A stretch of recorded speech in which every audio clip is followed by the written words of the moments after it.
to the open side. Karim Bete. Up the goal here to Samu, who's quick. Pete Samu looking for Karim Bete. Back to Samu. Oh, that is wonderful. That is wild. That is amazing from the Wallabies. Welcome to Pick and Drive Rugby, where the People's Podcast, providing a platform for rugby lovers to come together and support the game that's played in heaven. I'm your host, Ando. With me is Mitch and Lachie as well. Very excited to have Lachie with. I wasn't able to be here with him last week. And tonight we will be covering the Super W Round 5 and the finals previews, Super Rugby Pacific Round 9 reactions, the match of the week, which is the Western Force versus Highlanders, and Lachie's Super Rugby Shake-Up. Lachie, can you give us a bit of a tease about what that is? Because I'm excited to talk and rock the boat. Super Shake-Up. Pleasure to have you back, and thank you for having me on again, both of you guys. Excited to be here. I'm outnumbered with the Tars jerseys, but I am repping a nice Batuta Muttabuttosauruses. Queensland pride across the chest there. A very real and very successful rugby union club.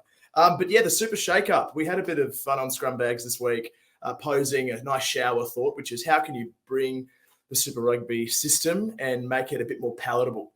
How can we spice up the product? So we threw a couple of ideas out, most of which were very poorly received by some vocal members of the community. So I'll get into it a little later on. Well, that means you're doing something right if people are saying that you're rubbish. So I'm excited to see what those options are. But Mitch, the tipping competition continues, and we have you still languishing at 139th. Well, I've got to say, I got all 4 games right this week. So if anyone did see our little social post, I did tip the Force. So that got me the four-round bonus point, which I wish existed, but unfortunately doesn't in this format. So did get all of the points, but didn't end up really mattering. I think I went up 7 spots. I was 148 last week. But well done to Jojo Rabbit or Dan G, who's still in first place on 43 points, followed closely by S Blanco or Paul F on 42 points. Actually, it looks like all 3 or the top 2 or 3 spaces are all within 1 point. So it's really, really tight up there. And Ferrero Ferjo, would you say? Ferjo T in third place, also on 42 points. So the top 3 are really tight, and it's only going to be like 1 or 2 game slip-ups to see if anyone can move up into that top 3.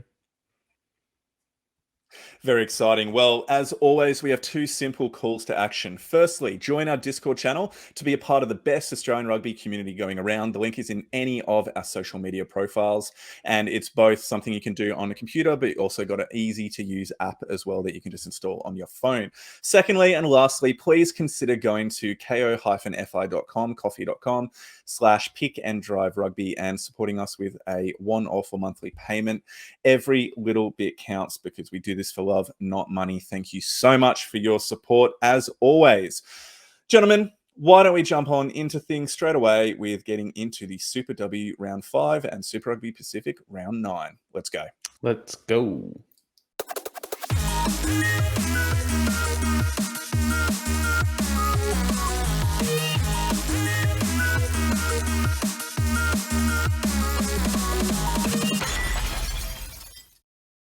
As mentioned, we're jumping into both Super W and Super Rugby Pacific now. So let's start off with the women's game, and it is reaching the pointy end of the season with the regular round complete. And the Rebels were defeated by the Waratahs 0-29, Force 27, Brumbies 45, Reds 45, Drua 22, which is leaving the ladder. Off the top of my head, it is Waratahs, Reds, Drua, Brumbies, Drua in that order, because the Waratahs are facing the Drua this coming weekend. So why don't we start with the games from I'm going to stop you there, Ando, and just got to say how good the Waratahs have gone undefeated in Super W 2023. 5-0. 5-0. How good does that feel, Lachie? Yep, wouldn't that be nice? It would be nice. It would be nice. But we're 2 points away from that, and I'm thoroughly looking forward to an outcome where the Reds just pip you in the game that hurts. We're going to get there, fingers crossed. Yeah, I am actually worried about that final. Yep. Oh yeah. It was a very, very good game there from, I think it was in round 3 that the Tars and Reds faced off. And it was a brilliant game, 31-30. And it was only that missed kick at the end, which led to the Waratahs being able to hold on for the win. But focusing on the matches from this weekend, let's start off with the Rebels versus the Waratahs. Mitch, you were able to catch this game in full. It was, look, 29-0. Bit of a nutty run required going around the park there after the game, but it probably wasn't as one-sided as the score suggests. Yeah, look, the Waratahs, first of all, did really well to be able to come away with the Chockies in this one. They made a fair few changes to their lineup, gave a few players a rest, and gave a few other players their opportunity at this level to see how they would go, and they didn't miss a beat. All players came in and they played the same style of rugby and the same intent, and few missed opportunities by the Waratahs, which probably could have put the score a little bit further ahead, but they did well as a unit to be able to regather and get back into their structures. The Rebels, on the other hand, some players really stood up. Ash Masters was incredible the Rebels women. Incredible. Had such a great game, but it's unfortunate that there just doesn't seem to be that level of professionalism or skill across the board that a team like the Waratahs have in the Rebels setup at the moment. Yeah, Lachie, looking at this game, what were some of the takeaways for you? Oh, I think the takeaway was that it played out nicely and gave the Tars a good chance to rest a couple of their bigger game players before it comes to finals time. And like you mentioned earlier, Mitch, there are some key standouts from the Rebels, but it hasn't quite broadened across the full squad. And we probably see that at times, particularly in the inside halves. We're seeing a bit of inexperience there. There's plenty of talent. I really like Tagaga. The reserve halfback who came on last week against the Brumbies. She started again this weekend and does a really, really good job from the scrum base. But again, it's the depth down in Melbourne. They are really strong local grown players. It's just about time for them, I think. Yep, makes a lot of sense. So, look, this game was really impressive. I think Tatum Bird starting at 9 was one of the best players on the park. She was just really, really impressive in a way that she was looking and scooting and finding gaps in and around the ruck and putting other players in. I think that Desiree Miller's goal kicking is up there with just some of the best kickers within a women's game. She's just got this great smooth action that brings a lot of power and kind of naturally seems to fade the ball off to the right, but she caters for it, and that's brilliant. We had Jacinta Windsor score an amazing 60 That try was so good. Oh, like she just so good. She kept going. I was expecting her to get tackled about 4 different times, and she just kept going, weaving around players and just kept finding space. Like genuine pace that she was bringing in while still having those massive changes of direction. So that was brilliant to see. And look, I mean, we could highlight a lot of players, but either way, the Waratahs coming away with a 29-0 win, 5 wins from 5 games, cementing top spot, which leads them into the semi-final this coming weekend against Fijiana and Drua. Now, why don't we move to that game? And Lachie, I'll throw this one across to you. Queensland Reds having a really strong performance, 45-22. What were your thoughts coming away from this game? Look, it was a cracking game, and it really shocked me because that didn't always look the case. It was very much in the balance up until a couple of yellow cards from the Drua started to open things up. There was a brilliant try opening minute or so from the Reds spinning it wide, and I'll talk about a young winger who's making waves into just a tick. But really, it's 19-17 with half an hour to play. It's anyone's game.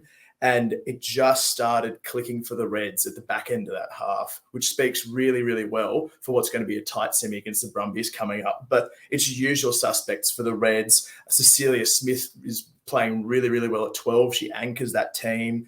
Ivania Wong's always a live wire out in the left wing. But the player I want to highlight who had a fantastic debut is Elena Young, who's a young winger, played in the 14 jersey and absolutely lit up West Bulldogs Rugby Park. She was unbelievable from the kickoff with a 60-metre run. She scored a second half try, and she has genuine gas. I'm talking Maddie Levi gas. She is fast.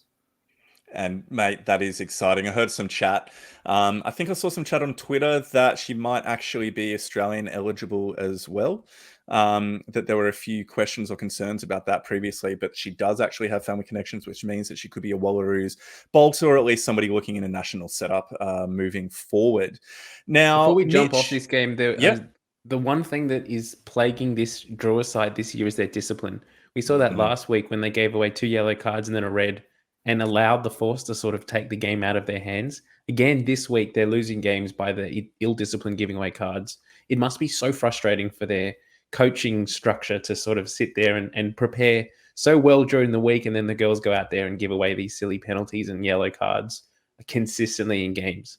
Yeah, it looks like there's something more going on behind the scenes, because the big and obvious change from 2022 to 2023 is that there's been a significant amount of turnover within the squad. I think it's like 9 or 10 players or something like that have been retained from last year to this year. Don't quote me on that. But either way, there's not a large amount of players going between the two. And so the team that we're seeing this year is fundamentally not the same as last year. And so why? Why are there those changes? And Mitch, there was something that popped up on social media today that again speaks to maybe some of the behind the scenes challenges that the team is having to face that we may not be aware of. Yeah, I saw a tweet just before we started recording from Britt Mitchell of ESPN fame, basically highlighting that Fiji Rugby aren't paying for the Indrua's team meals, and I assume their accommodation at this point paid for, but there's real questions around fans having to chip in and pay for the meals of the girls after games, breakfasts before games and trainings, and that they sort of seem to be a little bit left in the lurch at times, just in terms of their preparation. Now, that really throws real questions into their validity in this competition if the Fiji Rugby aren't able to sustain them and back them for those basic necessities like accommodation, like food, to really prepare themselves right on game day. Yep. And I mean, Lachie, looking into this situation, what's your read or gut feel on what's happening with this Drua team that we really expected much more of in 2023?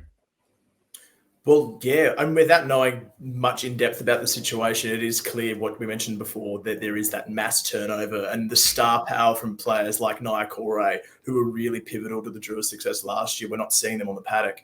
And I'd love to know why. I'd love to know more about the machinations of that. With regards to Fiji Rugby support, I think it's probably going to take some time before we're finding out exactly why that's happening, but it would be a massive blow to the Super W sort of setup that's currently in place, and also prospects of merging with Super Rugby Aupiki if we don't have a strong Fijiana. I think that adds so much to the competition. You saw how impactful they were last year, both from a style of play and the fan base that they bring with them. I would really hate for something to happen to them down the track, so fingers crossed that can be resolved. He is hoping. So, Lachie, staying with you then. Western Force 27, Brumbies 45. Gutsy performance from the Force, but the Brumbies were too good. Oh, the Brumbies' first half was exceptional. So I went into this game thinking, look, Force are at home. Brumbies have been patchy there and thereabouts. Maybe the Force can make a bit of history. And the Brumbies came out, 2 tries in the first 10, 4 up after the first 20, and before you knew it, it was 35 zip. So really, the Force were never in this contest, no matter how hard they tried. And they fought back from 42 to 7 down, and it was a respectable finish at the end with 45-27. But power to the Brumbies pack, they were dominant. And Amy Rule, the Blackfern International World Cup winner, final hero with a try, she has been integral to that success of the Brumbies. So I was gobsmacked, really, from 35-0. That's an amazing start and bodes pretty scary futures for the Reds coming up against them in a semi-final next weekend as well. And that's exactly where I was going to go. Mitch, who is your pick for the semi-final? Reds versus Brumbies, match to be held at, it's the second game of the semi-finals, happening Sunday, Concord Oval, 3:35 p.m. with the Waratahs and Rebels beforehand. Who do you think is going to get up between the Reds and the Brumbies?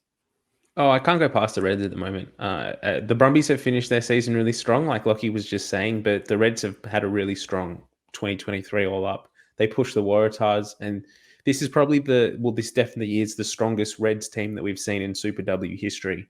So they pushed the Waratahs so well last time. I can confidently see them beating the Brumbies this week and pushing the Waratahs, or even taking the victory the final week in Townsville the week after in the Super W final.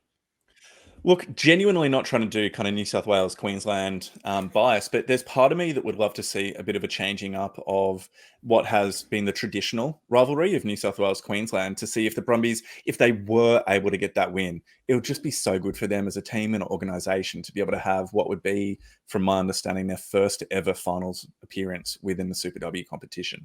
So there's that kind of element of storyline that could be great to hear as well. But Lachie, I'm assuming you're going for a Reds win. There is that storyline that would be great, but I think when you look at the actual performance that the Brumbies put in against the Waratahs a few weeks ago down in Canberra, they looked it was a different level of class that the Waratahs were at. The skill execution that the Brumbies were lacking didn't allow them to sort of get into that game. They have improved on that, but I still think the Waratahs are a step ahead, and the Reds this year have been the only team that realistically has pushed the Waratahs in that area. So that skill execution and that ability to apply pressure for prolonged periods of time. So I still think even if it was a New South Wales Waratahs and an ACT Brumbies final, I think the Waratahs would win it quite convincingly.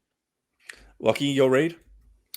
Yeah, it's a funny one. The Reds and the Brumbies Super W game a couple of weeks back at Suncorp, which was the thunderstorm interrupted one, was a lot tighter than people read into it. It was 20-10 from memory, and a couple of really big individual tries from Brandon Dascombe was the difference, playing at 13. So in that game, the Brumbies got into a really good tussle, and that's where their strength is. They've got a really strong pack, and you've got people like Grace Kemp at the back running around. Jake Hero-White, 9, steers them really well. Yep. So I think if they can drag the Reds into an arm wrestle, it's going to be close. It'll be a single-digit margin again. But my gut feel does say the Reds, they've been playing exceptionally well. You've got a Shannon Parry at the front leading well. You've got a big pack as well. And I think that's the likeliest outcome we could see, that New South Wales, Queensland rivalry ignited again. But tell you what, I wouldn't just shut up the Drua yet. There could be something there. There's a couple of offloads, a big confidence game. Who knows? Who knows? Like, they're a team that can pull something out of the bag. But yeah, I think let's leave it on. Let's leave it there, and we'll talk about moving forward.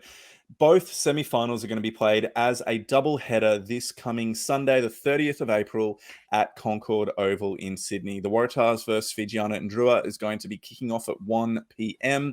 with the Reds and Brumbies at 3:30 p.m. So my intent is to try and get there. I've got a weekend with my boy camping, but we might cut that short and come and watch the Waratahs women again. We've tried to get out there as much as we could this season. So, ladies and gentlemen, everybody watching and listening along, please do your best if you're in Sydney to get out to these games and give the women the support that they deserve. So, with that finished, why don't we move into the Super Rugby Pacific, and we'll quickly. Well, actually, no, I'll hand it over to Mitch from here because you're taking over for this section. I'll run through this, Endo. You can do it. You take a rest. You've done well. It's your turn. Thank you. You've done well. All right, so we'll run through the results from round 9. Again, another round of bye interrupted play. Only 4 games again this weekend. We'll chat around our thoughts on the byes and potential fixes to that issue a little bit later in Lachie's segment. But starting off, we had the Chiefs hosting the Drua. Now, they did come away 50-17 victory there. We then, on Friday night, had the Rebels hosting the Crusaders. Scoreline doesn't necessarily flatter the Rebels, but this game was a lot tighter than the scoreline really does suggest. So 27-43 to the Crusaders in that one. We then went across the ditch, and the Waratahs got absolutely pumped by a Blues team that was looking to make a statement, which they did, 55-21 there. And then the upset of the round, the Western Force, my new team, the boys from the West, the boys in blue, 30-17 against the Highlanders there. The pride of Australian rugby, and everyone that I've spoken to is now a Western Force fan, and everyone's up and about for rugby again because the Force got a victory. I actually heard that Rev Evans from Rugby Fixation, he has renounced his Queensland rugby membership and has decided that he's going to be getting a Force membership for 2024. He's drunk the Kool-Aid, loves what Simon Cron is doing over there, and thinks, he's I mean, there's photos circling around on the Discord server of Rev walking around this morning, even in Brisbane, in a Western Force shirt. So there's big things happening. Big things happening. Mitch, where are we going to go from here? What do you want to do? Talk through we've each got, of the games? We've got the 3 Australian teams that have played games, and we'll focus on them in a little bit more detail. The fans' vote this week was the Western Force versus Highlanders as the game of the round. So we'll spend a little bit more time going through that in detail. But just to quickly get your thoughts on the Chiefs and Indrua game, did you boys both get a chance to watch this one? I did not, Lachie. I managed to chew through the mini, which is good because I didn't need to spend more time on it. It was exactly as you'd expect from a travelling Fiji side to Hamilton. Brings up the bat with a 50. There were some excellent tries from both teams. I'll give the Drua that. Tavini Cannavero at hooker, unbelievable season so far. He's been really, really strong. He gets around the paddock nicely as well for a big lad. And it's been really good to see, from a Queensland perspective, Elisa Drosese head across back to the Drua and be really successful as that back three utility. He scored an excellent try in the second half with a bit of interchange with Joseva Tamani. And I'm really impressed and glad to see that he's still playing. But at the end of the day, 50 is a big score, and the Chiefs are not dropping the ball on the wet either. They're tossing it around left to right. Sean Stevenson, Damien McKenzie, Aroni Sal, they have a very, very potent backline, as we know. I guess this goes to another point that the Chiefs have made this season. They're currently sitting first on the table, haven't lost a game yet. They really are starting to look the goods, aren't they, Ando? Yeah, they really are. They've been that team that have just been consistent with their performance, and they haven't had any major injuries that have to key players that have kind of derailed some of the other teams. Like Sam Whitelock going down for the Crusaders for 3 or 4 weeks was fairly significant for them. And they've just got that ability to be incredibly abrasive up front, but then the speed and execution of their backline play has just been incredibly pronounced this season. Glad I picked up a couple of their outside backs in my fantasy draft because they are paying dividends, let me tell you. We won't go any further into that and ask where you're sitting in the comp at the moment, Ando, but let's move across to the first Australian game of the weekend, and that was the Melbourne Rebels hosting the Crusaders at home on Friday night. Now, the scoreline was 27-43. I can't remember what the half-time score was off the top of my head, but the Rebels were ahead, and they were quite convincingly ahead. 24-12. Yeah, 24. so they were doing really, really well. What were your thoughts of that first half, Lachie? Excellent is the simple way to put it from the Rebels. They were really grifty around the ruck as well. So we saw a lot of go forward from their big boys, their loosies. Josh Kennedy got through a heck of a lot of work. So does Brad Wilkin, flopping the red mullet around, having a good time. And we saw that after 16 minutes, where you'd expect the Crusaders to maybe get their early points and start spreading it across Melbourne, we had the intercept. And that changed everything in that first half. Josh Kennedy gets a big hit on Havili. Big Akauzi runs 90 metres, outsprints Moanga and the covering Crusaders back three, which is a hell of a job to get all the way down there, the big tongue to finish. But really from there, we saw a second half probably of what we expected, and of the Crusaders just getting that upper hand. Mate, I got a message from a friend of mine. He's a big rugby league fan, but he's kind of like a sports guy. He's always aware of the scores within games. Half time sends me a message and says, "Live bet, put money on the Crusaders." And I didn't. I should have. Not encouraging gambling, but you just knew that the Crusaders were going to come back into this game. And as good as the Rebels were within the first half, they're not the finished product yet. And we've seen it from them before where they just cannot hold on to the lead. Now, admittedly, against the Blues, they lost both of their hookers. So that was very different to the circumstances within this match. But I think the Rebels, sorry, I just had a massive storm currently hit. The Rebels have obviously going to take a lot of confidence from that performance, but mate, they are going to be asking some pretty hard questions within the coaching box or within the team, really, about what it is that they need to do to make sure they stop having those second half fades. Yeah, it's really concerning for a team like the Rebels that they looked to be well within their sort of structure and their ability to kind of roll with the punches that the Crusaders were throwing their way in that first half. And to their credit, the Crusaders were making a lot of mistakes, but the Rebels were forcing them into it. Their line pressure, tackling players, the ability to get up in their face and force the pass, and uncharacteristic at times, the Crusaders taking the wrong option, putting the ball on the toe when they probably should have held it. Those kinds of things are what we so often don't see from Australian Super Rugby sides. And it almost felt like in that second half that the Rebels kind of were shocked that they weren't able to themselves to continue that pressure. And that's when the Crusaders started to click.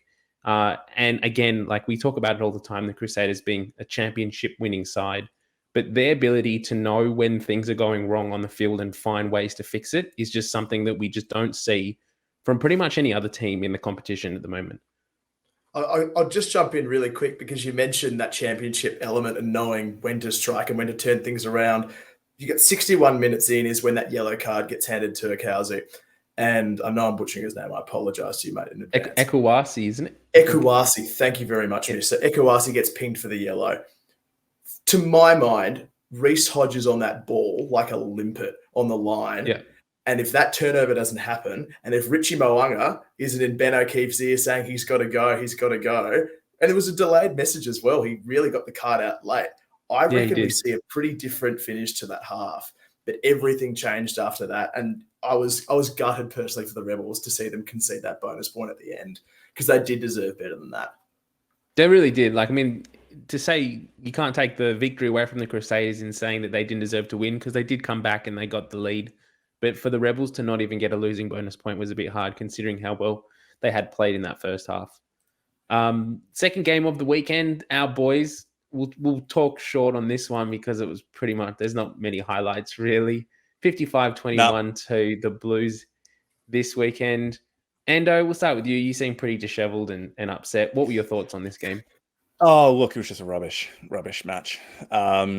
I love the team. Keep supporting them. Love you, boys. But it was a pretty poor performance. A lot of changes. Some of it Wallabies resting. Some of it, through injury.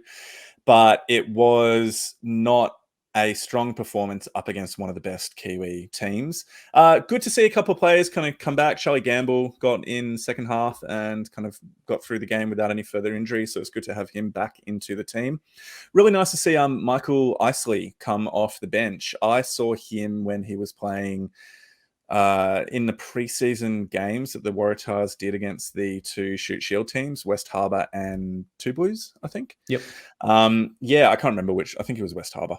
No, he was playing for the Waratahs, against those teams. And he was great. He was a standout player at that point. So it's good to see him get a run, kind of from the Shoot Shield. He's Eastwood, plays for Eastwood.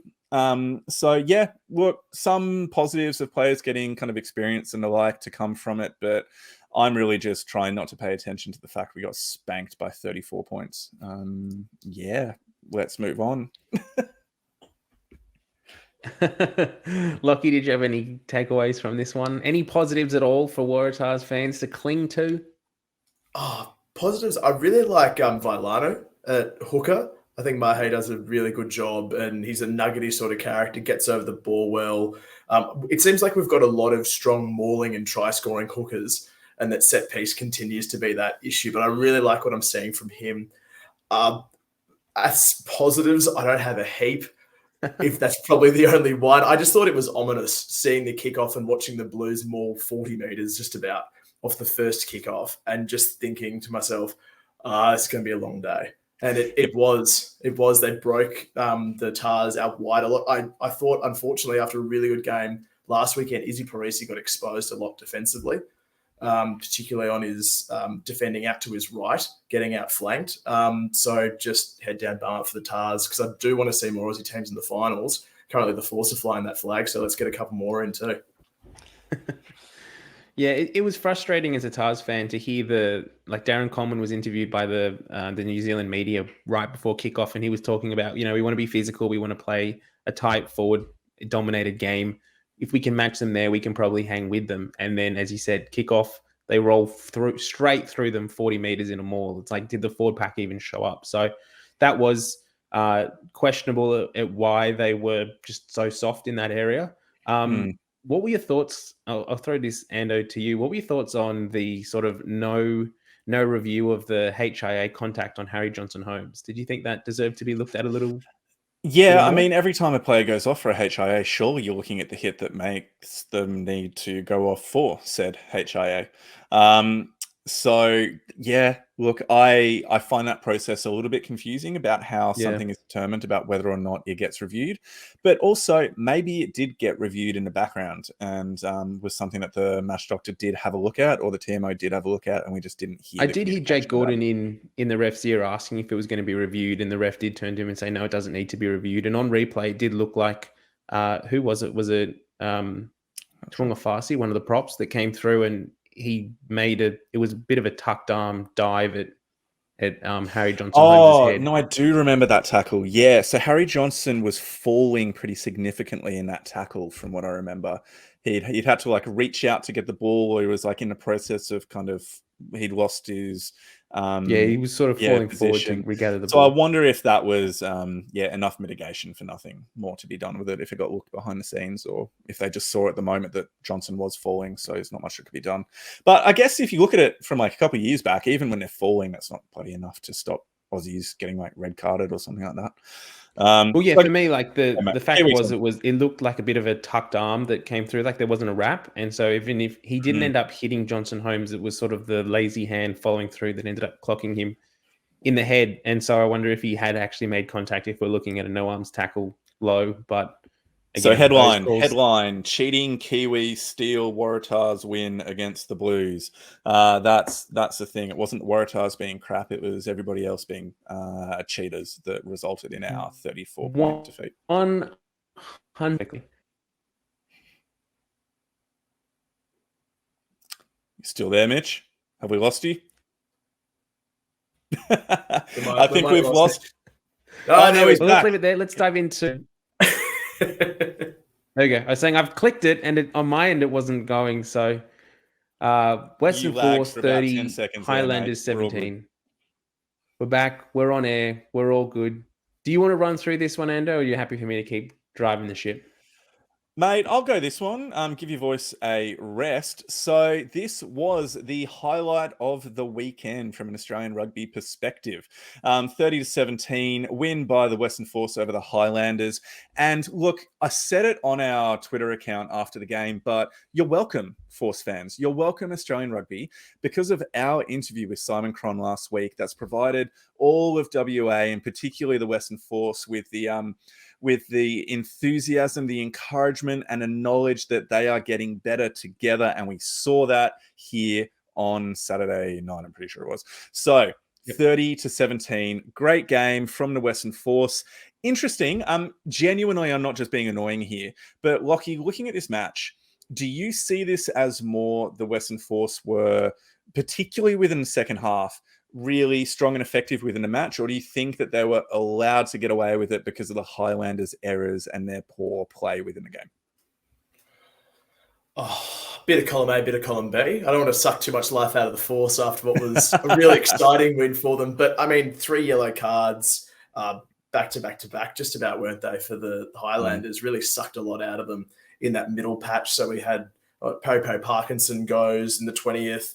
De Groot goes the minute after. Michaeli Tu'u goes as well. And they're 50-50 calls. I'm not saying that they were the wrong calls, but they were tight calls, all of those yellow cards. Yep. So I think there was probably, from the Highlanders' perspective coming through, a fair bit of on-field angst and frustration as the way that the game was turning, and that the Force were probably getting a few lives and getting the rub of the green at times. But look, take nothing away. We saw Bryce Hegarty wind back the clock with some fantastic feet. When have we seen him step like that? Left Mitch Hunt for dead. It was fantastic. Mate, and he nearly left himself for dead as well. He barely got over the line after that step. The poor bugger. But I mean, he kicked really well. We saw big go forward from the likes of Tim Anstey, from Felix Kapulu. I was impressed with the Force across the park, and really that's the game that they needed to win if they're to show that they're a genuine, at least finals qualifier. We're not going to say finals contender and pushing for a granny, but that's a big feather in their cap, I'd say. What do you reckon, Mitch?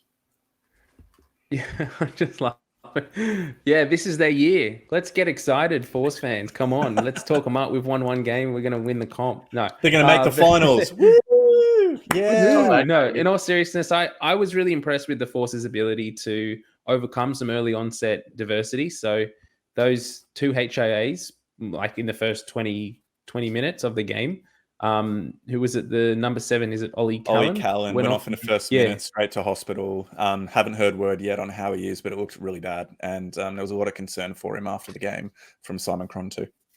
And then Tony Pulu follows later with a sort of almost self-inflicted HIA as well, smacking his head on the back of the ground as he takes a player to tackles a player, and you know, sometimes teams, when they lose players of that caliber, can sort of lose their way a little bit, and the Force, to their credit, didn't do that. I could see Simon Cron was in the coach's box and he was barking orders and giving the team the direction that they needed. He did mention in the post-match press conference that there were some messages that weren't sort of coming across the field and implementation that they wanted to improve on in the second half that didn't it took a bit longer than they would have liked. But the Force hung in there. They stuck to their structures and they kept applying pressure to the Highlanders, which was really good to see.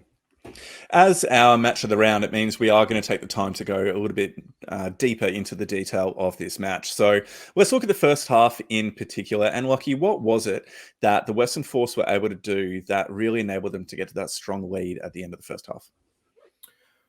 Well, for starters, they were able to play expansively, and not in the sense that they're throwing it left to right and just trying to run around people. They went to your classic punch and spread. Any junior coach or junior player would have heard that expression to death in footy, but they were really effective in hitting in tight close to the ruck, and then Bryce Hegarty was unloading, especially right to left, and they were finding space out towards Mataele and the likes of Sam Spink getting a run, Hamish Stewart finding space, Chase Tiatia injecting himself.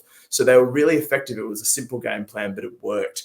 And we saw that as that pressure built with Parkinson and Negrit going off, that's actually when their structure started fading. They started getting too excited from what I could see. So you're 20 minutes in and you suddenly got a 2-man advantage. They didn't score until the very end of that passage of play.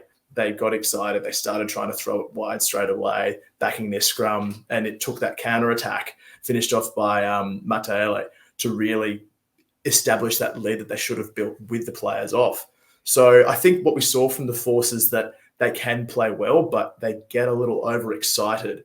And maybe they had that sniff with the players off and just started pushing the pass a little when they're a team that thrived from what I see on attacking structure. What did you see, Mitch?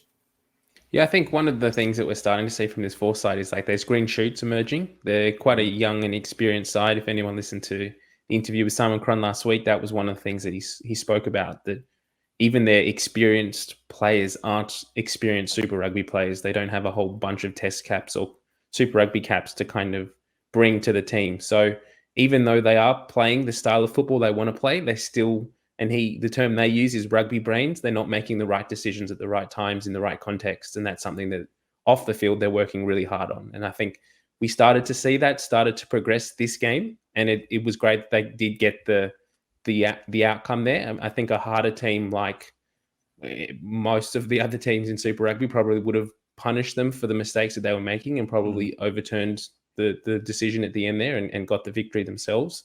But it was great that the Force stuck to their structures and were able to get the win. And Mitch, that's a really important point that you make there, because I don't have who has the halftime score? Anybody have that in front of them? 20-7 to the... I personally don't. Sorry, wrong game. That's the Blues Waratahs. Never mind. No, wrong game. All right. Either way, coming into the break with a pretty significant lead, which the Western Force did have, the Western Force start the second half by giving away 2 penalties, allowing the Highlanders to march down to their end of the field and then get a try to Conagard and Basham in the 44th minute. And so immediately, they have started the second half in the worst possible way. And I personally was just thinking, well, here we go. There it is. Here we go. There's the typical Aussie rugby thing of just doing some dumb, easy penalties being given away. And so Michael Wells was talking about that in a post-match press conference where they were speaking specifically about how the message that they were putting across, and he as the captain was putting across in the first 20 minutes of that second half, was the Highlanders aren't actually throwing anything amazing at us. We are just simply making too many errors that we can control, but we're not. And we're allowing them back into the game. We need to be better at that. Lachie, is that how you saw it? And do you think that a team other than the Highlanders would actually have been able to convert some more of the opportunities that were had, noting that Mikaele too got held up over the line twice as well? He did. And also there was that fantastic, albeit messy tackle on Shannon Frizzell where he knocked it over onto the line. And they're all around that sort of 60-minute period where really the Highlanders could have found themselves 2 or 3 up. And at the end of the day, you probably look at the Highlanders who still, while a very good team, are at that bottom level for New Zealand super sides. And you go, if they've got the strike power or someone directing like a Mo'unga or a Bowden Barrett, with finishes out wide that are more experienced, you're probably looking at them running down similar to the Rebels Crusaders game.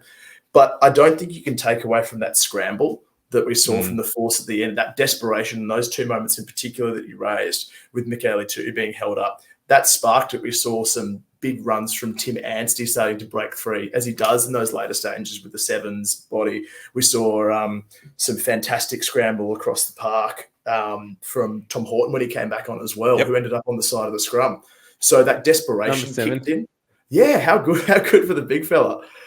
So I think maybe it was just a case of belief, as it so often is for Aussie teams when you find yourselves up and you psych yourselves out of those Trans-Tasman games. When those tries didn't come to fruition for the Highlanders in that midway point, that's when we saw the Force go, hey, we're still in the lead. We've got this game. And that belief carried them across the line, plus a couple of very well-timed and minute-plus penalty kicks from Bryce Hegarty dragging that out as well. It's interesting that you mentioned that around that sort of belief in the commentary or in the call. John O'Lance was talking a few times around the body language of the Western Force, so that heads were starting to dip when the Highlanders were getting in their 22, were applying pressure and starting to catch up to their lead. And he mentioned it a few times, like heads are going down here. You can tell by the body language that the Force are no longer sort of confident of what's going on or their own ability. And it was only when 1 or 2 players, like you said, did something, held the try up or got it, forced a turnover, that the heads started to rise again and their body language lifted. And I think it's a massive point that you did say, that that's something we don't often see in Super Rugby, particularly from Aussie sides, that ability to get out of their own heads and say, well, we actually did turn that ball over. We're still in this. We're still ahead on the scoreboard. Let's not drop our heads and let's not just expect the narrative to go the way it has for the last 20 years. And mate, that just speaks to so much of what was said earlier about it being a younger team, about lacking the experienced players who have had significant injuries throughout the season. It is obvious that you're going to have these moments where everything kind of comes together and a couple of centimeters are between Matayeli getting his hand and knocking the ball out or getting his hand underneath the ball, whatever it is, and that being a try. And so I think we need to be careful that we're not trying to claim this is some type of like massive turnaround match for the Force and the season's going to be kind of green shoots of life from here. But what it shows is that on their day, the Force are a team that can take down a Kiwi team that doesn't have a good performance. And when you take away both Aaron Smith, who was on absent from the game for bereavement, and Folau Fakatava, who I think was injured or either way didn't make the trip. Yeah, didn't make the trip. It just took away some of the direction and energy within their team. And I'm betting that if the Highlanders had Aaron Smith at the helm, they would have chased that down. He just brings something different for him. But he wasn't there. They didn't. And how good is it to be able to be cheering on an Australian team winning this game? So, Lachie, at this point, you must be enjoying the fact that the Western Force are higher than the Waratahs on the ladder as a Queensland fan. Oh, I am. But I really quickly have to take it back to the game because I don't know how much of a front row purist panel this can be at times, but the front up battle between Ethan de Groot and Santiago Medrano had me in raptures the whole time. Santi was all over him at the start, and then de Groot started getting them back. I just, for the rugby purists out there who are sitting back in a jersey that's too tight for them like me, that was the best part of the whole game, watching those two go at it. So big shout out to the big boys up front. But yes, of course I'm thrilled that the Force are above the Tars. I'm thrilled that the Reds are above the Tars. It's the best thing possible, aside from beating a New Zealand team, which we're famously not very good at the moment from a Reds perspective. So we'll take a bit of that Western Force fairy dust and sprinkle it on us. And we've got the Highlanders, I'm pretty sure, at Suncorp in a couple of weeks. So maybe we can do the same thing. But we'll need a bit of luck before then with some games against the Blues as well coming up. Well, pretty significantly, the Reds are at home against the Force this coming weekend, so that will be a big match. The Force have a 2-game tour ahead of them, so got the Reds away, Crusaders away before 2 games home against Fiji and the Brumbies. So some pretty tough games for them coming up. Not sure if they'll get much out of the Crusaders or the Brumbies, but they're going to consider themselves a good shot against the Reds, who have had the news that Brad Thorne is going to be stepping down as coach at the end of the 2023 season, surprising nobody. And they'll also think they can get up at home against the Drua as well. So I'm expecting big things from Vunivalu when he gets back on the field for the Reds this year. We heard the whispers from Wallabies camp that the first thing that Eddie Jones did as Wallabies coach with the team was walked in full Wallabies kit with a cattle prod and said, "Where's Vunivalu?" So if that doesn't get you the kick up the butt that you need to start giving it 110%, I don't know what is. Mate, did you see the social media post where they're talking about, who's the fastest in the team? And somebody mentioned Vunivalu, and I'm like, mate, the front row forwards are faster than him at the moment. He's running on half a hammy still. So I don't understand maybe they're thinking him at his peak, he's going to be the fastest. I don't know. But hopefully both the Reds and the Wallabies can get the best out of him because he's an absolute specimen and deserves it. But Lachie, I think, mate, is there anything else that you wanted to quickly cover and then throw it to Mitch from this game before we move on? No, I think we're done and dusted with that. Looking forward to having full set of games as opposed to all these truncated bye weeks, though. This has really been a tough slog these past 3 weeks. Don't get me started. Mitch, anything about this game, or are we happy to move on? I think next weekend, as much as I'm loath to do this as a Waratahs fan, bring it back to the Waratahs, but I think that's going to be a real litmus test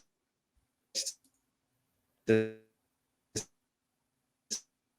see if the Highlanders can beat the Waratahs. That puts a real question mark, and it probably ends the Waratahs season. If the Waratahs can beat them, then that shows that the Highlanders really probably don't deserve to sneak into the 8 either. Yeah, there's some good points that you made in there. And I mean, the finals machinations and the way it's going to shape up requires somebody with a far better spreadsheet and far more interested mind for numbers than I have. So I kind of just let it all play out and then see in a wash up. But either way, I think we have probably spoken enough about the Force and more about the Force than we really have in this entire season. So you're welcome, Sea of Blue. You've done it. You've got onto the match of the round. You're welcome, and it's been great being able to cheer on the team from the West. Well done. So from here, why don't we move now into our third and final section for the pod, which is a Super Rugby shake-up. Let's go.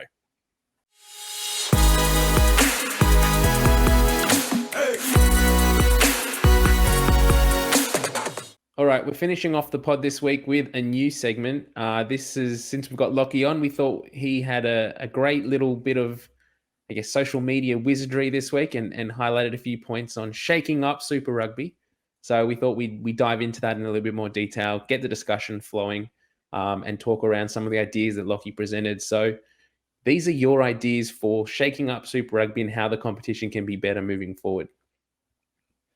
Yeah, well, there are a couple of them. They're often shower thoughts, or you're sitting by yourself on a day having a big think about the world of rugby and how we can fix it from our couch. And this is one of the little nuggets that popped up. I constantly reflect when thinking about Super Rugby about how rapid our expansion was from looking at Super 10 to Super 12 in that professional era, and then all of a sudden you blink your eyes and we had the Southern Kings and the Sunwolves and the Cheetahs, and it just kept going and going and going. And we lost so much momentum over that time. This is my thought personally anyway, of both the strength of the competition and the fanaticism of its supporter base. And so when I think about Super Rugby and the kind of product that I want to share, I imagine Super Rugby as being a super competition, one that's fast-paced, one that's exciting, one that gains fans' attention, but most importantly, prepares us for an international season.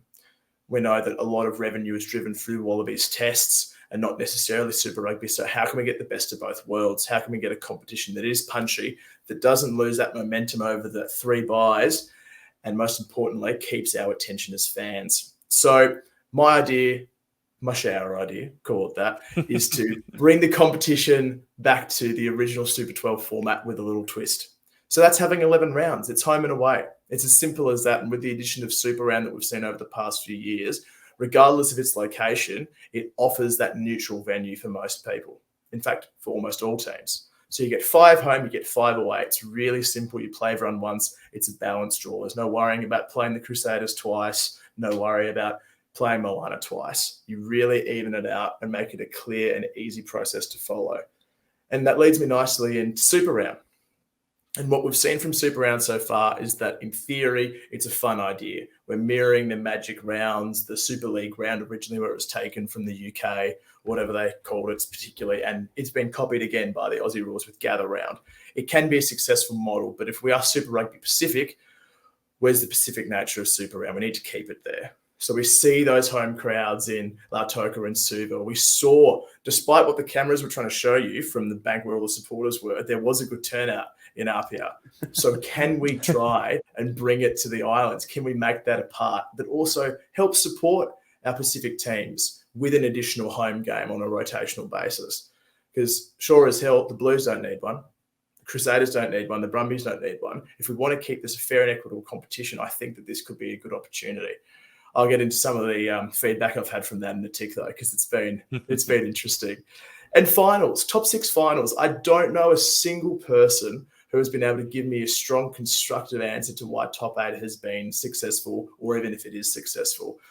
More Aussie teams. There you go. More Aussie teams. Well, exactly. That's what it comes down to, isn't it? In theory.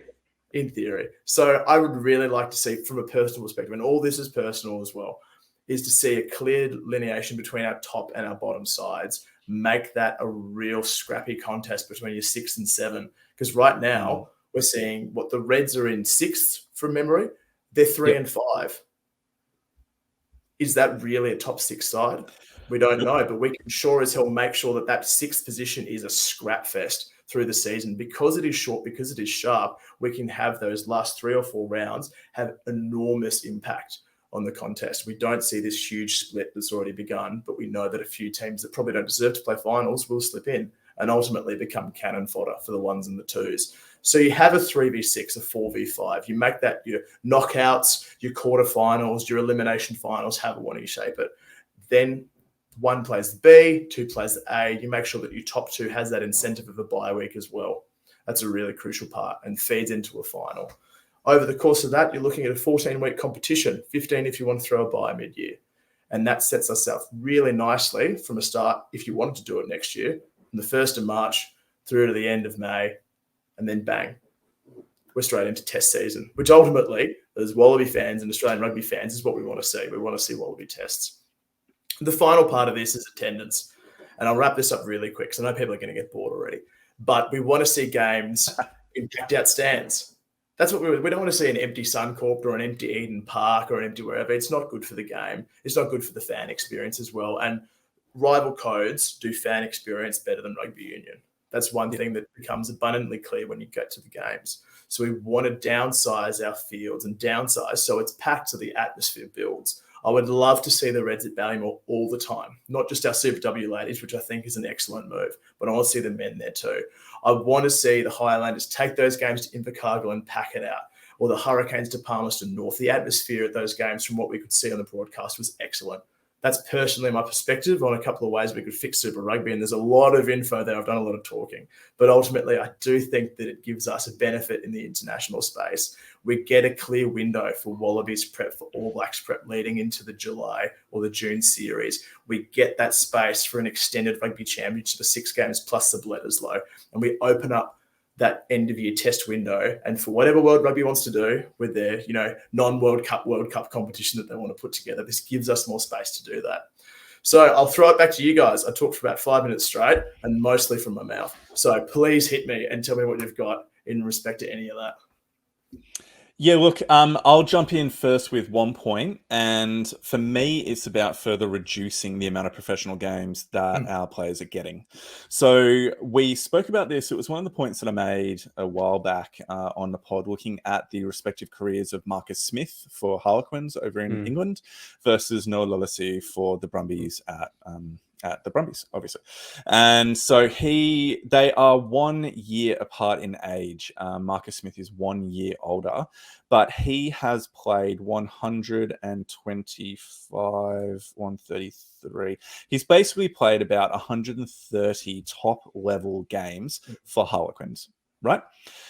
In his career, and he's played for about 1 year more than Noel. And that was at that time too, so it's more now. That was like a year and a half ago. Oh no, I'm looking at the actual stats right now. Oh, you are now. Okay. Yeah. And so it's about 130, and then Noel right now has played 43 games for the Brumbies. So we're looking at a factor of 3 times more professional rugby games at a incredibly tough competition, playing against some of the best teams in Europe that Marcus Smith has got.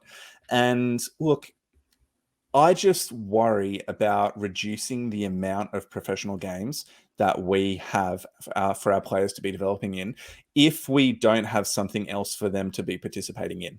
So if there was a meaningful third tier of rugby, such as the NRC, that players could be continuing to develop in, I would be more supportive of kind of reducing or refining is a better way of saying it, the games. That's kind of my take initially. Mitch, what was your initial response to someone what Lachie was putting forward and the great ideas that he suggested? Yeah, I actually really like it. The big winner for me is the reduction of buys. I think we need to get rid of those in Super Rugby, even if we continue doing, what is it now, 15 rounds plus finals. Even if we stick with that format and amount of games, get rid of the buys. We've already seen this year that teams, like 2023 is its own beast in a World Cup year, with Wallabies and All Blacks rest protocols, players not able to play a certain amount of games in concession, having to have certain amount of time off, miss a certain amount of games, whatever it is, depending on which team they represent. We've seen across the board, teams are doing different things in terms of their buys and their rest protocols. The Waratahs this week basically had a bye. And say what you want, they dropped all of their Wallabies and they filled the space with all these guys who had less than 5 Super Rugby caps. Like Mahi Veilanu, Tolu Latu comes off the bench. Dave Parecki's not available, but still, it's not good enough. And they've essentially thrown that game away and it's no longer competitive. The Brumbies did pretty much the same thing against the Crusaders earlier in the season. What was it, like round 3? At that point, and so a few games, like a couple of games ago. It was only like 2 rounds ago, so 6, 7. It was before Super Round, wasn't it, or just after Super Round? I don't know. It was recent. Anyway, I don't think it was that recent, but anyway, that's fine. And so we're just seeing that it doesn't make a whole lot of sense in terms of resting players, needing to have a whole week off. I don't think we're playing enough rugby at the moment to warrant having a whole week off for a team. I think it stalls momentum when we see the competition with only 12 teams and you have 2 or 3 teams a week having a bye, and we only end up getting, was it 4 weeks now? We've had 3 or 4 games a weekend. It just stalls momentum completely. It's just an absolute drain. Don't even get me started on the fantasy side effects of that. It's just a nightmare. But yeah, it's just an absolute bore in terms of the competition, and you can't get a real sense of how teams are going if they're not taking their best 15 every single week to play. So if we remove the buys, 100%, I think we need to get rid of it. And look, Mitch, if I may, I think part of the rationale behind the 11-round system is that every game does matter. And with the top 6 finals, you can't afford to have that rest. You can't afford to go, I don't want to tour with my best team to Christchurch and get pumped. Let's just hold a couple back and we can slip into the 8. That gets thrown off the table. It's a really short, punchy competition where every game matters massively. And I think that's the benefit that we get. It becomes that, yes, I understand that you want match fitness, that you play so many games in this Northern Hemisphere. And I'll take you to a comment on this exact post to reflect this in just a tick. But I think by reducing the number of games, you heighten the excitement, you heighten the meaning behind each game. And also that's going to draw back your crowd. There's not the excuse of there's another game in a week. There's another game in 2 weeks. I'll get to that one. Every experience of Super Rugby is at a premium. And then people attend that, people pay for that. And we start building momentum there into a Wallaby season. But I have certainly not got a lot of positive response from this. There's been some, particularly around the top 6 finals, but I'll read you this one. Less games is the dumbest idea ever. I'm removing some of the expletives. Copy the Northern Hemisphere. Everyone plays twice, once home, once away. If that's too many, guess what? Build your squad, rotate your players, give youth a chance, and increase your depth.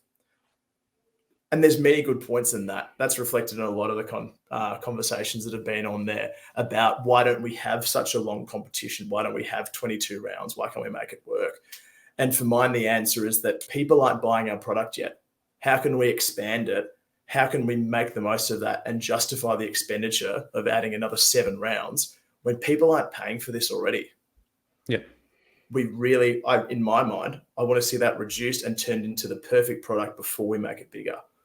But I'm really keen to get more feedback on this. We're not really in a position to change things, but it's certainly good to chat. All right. I don't hate the idea of doing like a Super Rugby Pacific as an 11-week competition, as having it just as home and away, the best of the best, and you play Super Rugby AU and Super Rugby Aotearoa either before or after as their own competitions, to have that extra amount of game times and that extra amount of cohesion and squad depth. I think that could be a winning formula for both Australia and New Zealand moving forward. Yeah, that's a really interesting point. For me, I really liked what you were saying about some of the changes to grounds within Super Rugby. So obviously the Waratahs are not going to be able to move any away from Allianz because of the rebuild and the kind of contractual obligations that they'll definitely have there. But I think that there could be some good arguments maybe for the Reds for some of the non-derby games, for some of those to be at Ballymore. That could be something that would be, and I don't think that's crapping on them at all. It's just saying that I think packing out a smaller venue, which is quite meaningful still to Queensland Rugby, would be a good option for them too. And yeah, the Rebels have struggled to bring a crowd into AMI Park, so maybe there's somewhere else that could do with feeling that like a 10,000 seater stadium, and when you cram 5, 6, 7,000 people into it, it really is a different vibe. I really like that idea, Lachie. So yeah, push that through. Contacts at RA, just make it happen, mate, please. Yep. On that Ballymore point, I have seen some things on social media. This same question has been asked of the amount of money that's getting put into it and why the Reds aren't playing more out of it. And I'm not a Brisbane-based person. I've never been to Ballymore in my life, but from what people have said online, it seems like it's quite suburban, or like it's not easily accessible. It doesn't have public transport to or from. You kind of have to get there. Then there's nowhere to park for fans. So it probably doesn't solve those aspects and those sides of things, particularly if you want to play a Super Rugby game on a Friday night and there's streets everywhere that are going to be full with car parks and people streaming out at the end of the game and just causing a bit of a ruckus. I think that might be a bit of a detractor for the Reds. But yeah, interesting to see what happens. Yeah, Ballymore's part of the redevelopment for the Olympic Green Precinct in Brisbane. So I know that there's a push to get a bus transit centre out at that Ballymore precinct, because it is going to be so important for hosting field hockey, field climbing, other things like that for the Olympics. So I'd personally love to see it. Ballymore, for me, is still the home of Queensland Rugby, and getting 10,000 there, including a full 4X hill, would be something to see at a Super Rugby level. But we'll leave that chat there, I reckon. Well, those are great comments. What I'll quickly just say is I'm just looking at a map. Yeah. You just really quickly get a bunch of coaches to line up at the end of Caxton Street before the game, and then just bust them along. It'll be like a 10-minute trip. They'll be there easily, and it would still keep that ability to go to Caxton Street. That'll be fun. Anyway, enough on that point, and Mitch, over to you. I was going to say, all great comments. Lachie, well done there. I think Super Rugby Pacific, as it currently sits, we know it's locked in now until 2030 or 2032 or something. But we're not at the finished product yet, and there's still a lot of improvement that can be made in this competition. So I think all the points that you raised are very valid, and I think it's going to take people like us to come up with these suggestions and to keep pushing it and to keep making those voices heard before the administrators start to realize that what they're doing isn't working, and we need to actually start to look at the product and see what changes we can make to make it more accessible for the fans. Fantastic. Well, thanks everyone for getting this part of the pod. We'll wrap it up there for this week. We'll be back again next week. If you're in Sydney and attending the Waratahs game on Friday night, we will be there as well. So do come down and say hi if you are going to attend and keep an eye out for the pick and drive rugby hats as they walk around through the stadium.